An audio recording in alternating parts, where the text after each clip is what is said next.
Yesterday late night we conducted an NDPS raid near District Library, Naveli, and detained one person, namely Manjunath Belekki, age 23 years, residence of Housing Board Gogol, is native of Karnataka, and seized Ganja of 494 grams worth rupees 1,70,000 from his possession.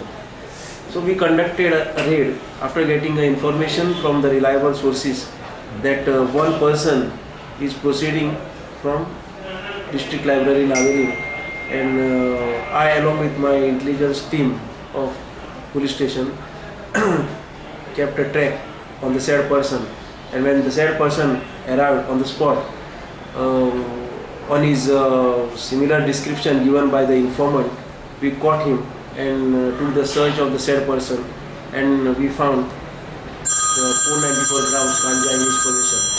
So accordingly we detained him and brought him at the place and arrested him under NDPS Act.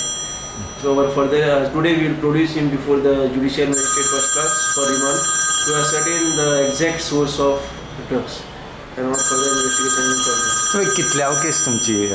This we are booking the 15th case of the year of NDPS.